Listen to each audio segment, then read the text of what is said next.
Halo, Assalamualaikum warahmatullahi wabarakatuh. Terima kasih untuk yang sudah datang ke channel aku. Kalau belum subscribe, tolong jangan lupa di subscribe, kemudian bunyikan lonceng, dan jangan lupa kasih like serta komentar biar aku makin semangat ya.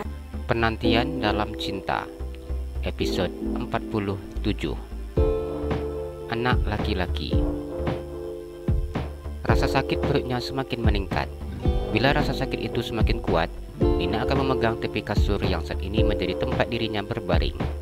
Keringat bercucuran di keningnya saat merasakan rasa sakit tersebut. "Ayo nak, kita berusaha sama-sama," Nina berkata di dalam hatinya. "Nina, ini sudah bukaan 10. Kita mulai ya," ucap Bidan Samsinar yang sejak tadi dengan sabar menemaninya. Nina menganggukkan kepalanya. "Rasanya sudah sakit sekali, Bu," keluh Nina.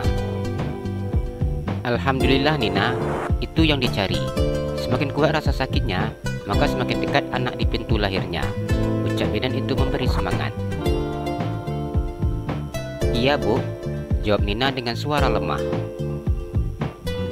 "Kakinya dibuka ya, ikuti nanti apa yang saya katakan." Di saat mendorong, Nina tidak boleh teriak. Bila terasa sakit, maka Nina dorong ya. Namun bila rasa sakitnya hilang, istirahat dulu untuk ambil tenaga. Saran yang diberikan oleh Bidan Samsinar. Nina menganggukkan kepalanya.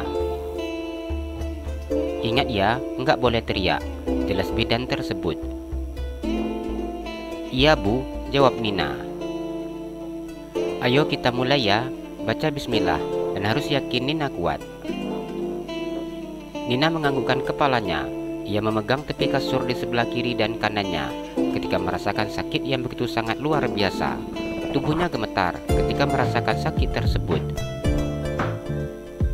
"Ayo Nina, semangat." Air matanya tidak ada henti-hentinya menetes menahan rasa sakit dan juga sesak di dadanya. Dirinya masih berharap suaminya bisa menemaninya di saat seperti ini. Nina mengikuti apa yang diajarkan oleh Bidan Samsinar kepadanya. Di saat rasa sakitnya datang, Nina mulai mendorong berusaha untuk mengeluarkan anaknya. Sudah berulang kali ia melakukan hal tersebut, namun anaknya masih belum keluar. "Ayo Nina, semangat, ini rambutnya sudah terlihat," ucap Bidan Samsinar memandangnya. Nina hanya diam ketika mendengar ucapan Bidan tersebut. Air matanya menetes saat mengingat suaminya. Ia kembali mendorong sekuat tenaga seperti yang diminta oleh Bidan Samsinar. "Ayo Nina, sedikit lagi." Bidan Samsinar tidak henti-hentinya memberikannya semangat. Melihat pasiennya itu, ia merasa sangat kasihan. "Nina, apa boleh minum dulu Bu?" Nina berkata dengan suara yang sangat lemah. "Iya boleh, tunggu sebentar." Bidan Samsinar berlari mengambil minum untuknya. Rasanya sangat sakit, bahkan lebih sakit daripada yang Nina bayangkan selama ini. Rasa sakit ini semakin terasa karena Mas enggak ada nemani Nina. Nina berusaha sendiri seperti ini. Tapi Mas jangan cemas. Nina akan terus berusaha demi anak kita, demi janji Nina sama Mas. Nina mengusap air mata dan keringatnya. Tubuhnya sudah basah oleh keringat. "Ini Nina minumnya." Bidan Samsinar memberikan air putih hangat yang memakai sedotan pipet tersebut.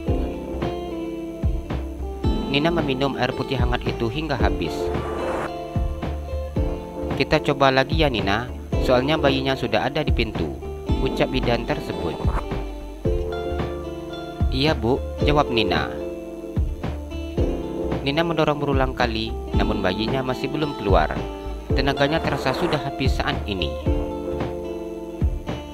"Ayo Nina, sekali lagi, mudah-mudahan kali ini dia langsung keluar." Nina menganggukkan kepalanya. "Bismillahirrahmanirrahim," ucapnya yang kembali mendorong dengan mengeluarkan semua tenaga yang dimilikinya. Lagi-lagi bayinya masih belum terdengar suaranya. Melihat kondisi pasien yang sudah semakin melemah, Bidan Samsinar akhirnya memberikan pertolongan dengan menggunting tempat jalan lahir bayi. "Coba lagi ya Nina," ucapnya. Nina menganggukkan kepalanya. Saat ini pandangannya sudah terlihat mulai mengabur. Nina ikhlas bila dipanggil sekarang, tapi Nina ingin bersama dengan anak Nina. Hanya itu yang Nina mau. Namun bila Nina diberi keselamatan, Nina ingin anak juga selamat. Nina mohon kabulkan doa Nina. Nina berdoa di dalam hatinya. Air matanya menetes saat ia mendorong yang terakhir kalinya. Nina diam ketika mendengar suara tangis bayinya. Perempuan atau laki-laki, Bu? Nina bertanya dengan suara yang sangat lemah. Laki-laki, jawab bidan tersebut. Nina tersenyum saat mendengar ucapan bidan itu. Ia merasa pandangannya yang semakin buram. Hanya suara tangis bayinya yang masih terdengar di telinganya hingga matanya terpejam. Melihat kondisi pasiennya, bidan Samsinar meletakkan bayi yang ada di tangannya. Dengan cepat ia memeriksa kondisi Nina. Bidan Samsinar memasang selang oksigen di hidung pasiennya. Ia memeriksa denyut jantung pasiennya yang masih dalam kondisi normal. Alhamdulillah, tidak apa-apa, ucap bidan Samsinar yang kemudian membiarkan pasiennya itu untuk beristirahat. Pria bertubuh tinggi itu berdiri di teras apartemen mewah miliknya. Dari tempat ia berdiri saat ini, pria itu bisa menikmati keindahan kota London di malam hari seperti ini. Tubuh pria itu tampak tidak seperti biasanya. Pria itu tidak seperti 5 bulan yang lalu.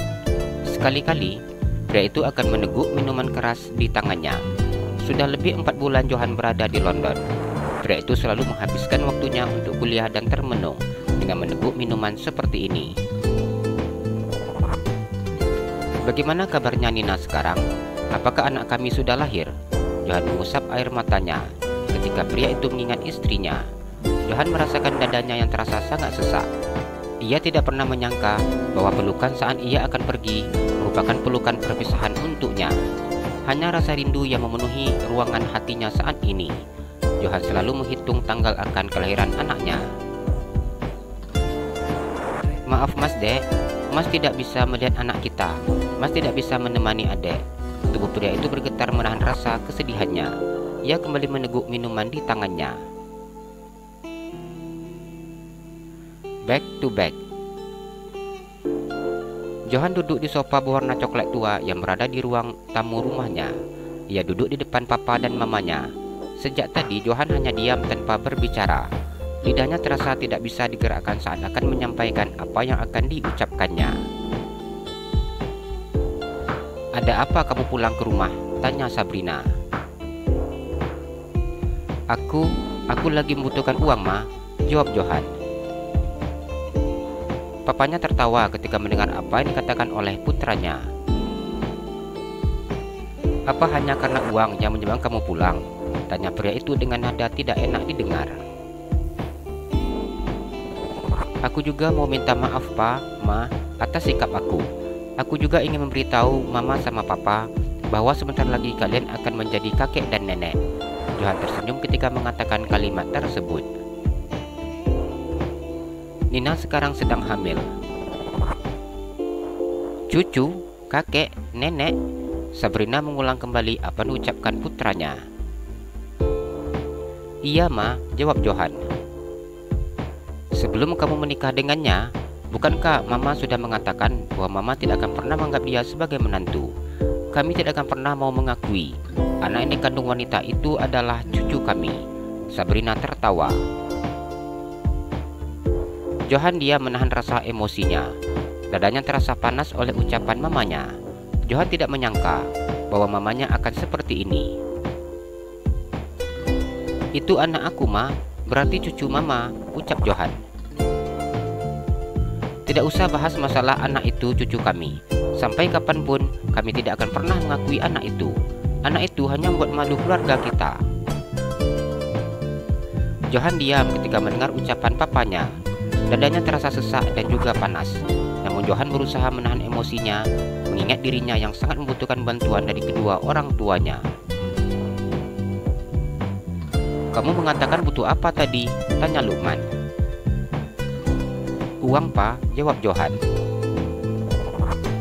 Bukannya kamu katakan bisa hidup tanpa bantuan kami? Tanya Sabrina. Aku akan ganti, Ma. Aku tidak minta, ucap Johan. Lukman dan Sabrina tertawa lepas mendengar ucapan putranya. Saat ini pasangan suami istri itu sedang asyik mentertawakan anaknya. Johan hanya diam ketika dirinya ditertawakan seperti ini oleh kedua orang tuanya. "Ganti pakai apa? Uang gaji supir taksi kamu," ucap Lukman. Johan diam ketika mendengar ucapan papanya. "Bagaimana papa tahu kalau aku jadi supir taksi?" tanya Johan. "Bukankah hanya itu pekerjaan yang bisa kamu dapat? Bukankah kamu tidak ada satupun dipanggil dari perusahaan-perusahaan tempat kamu melamar?" Johan memandang papanya tersebut. "Untuk hidup dengan wanita yang kelasnya jauh di bawah kita, tidak berpendidikan, kamu mau meninggalkan keluarga kamu. Kamu sanggup untuk hidup seperti itu. Jadi supir taksi pun kamu sangat bahagia." Lukman berbicara dengan nada merendahkan. "Aku sudah memilih Nina untuk jadi pendamping hidupku. Aku bahagia bersama dengannya, meskipun kami hidup sangat sederhana," jawab Johan. "Apakah sekarang kamu bahagia?" tanya Lukman. "Aku sangat bahagia. Sebentar lagi aku juga akan menjadi ayah," ucap Johan. Sabrina hanya diam dengan tatapan penuh rasa kemarahan memandang putranya.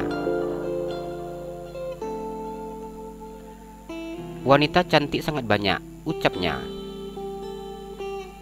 "Aku hanya cinta dengan Nina," jawab Johan. "Papa akan melihat apakah kamu mampu mempertahankan cinta kamu itu." Lukman tersenyum penuh makna.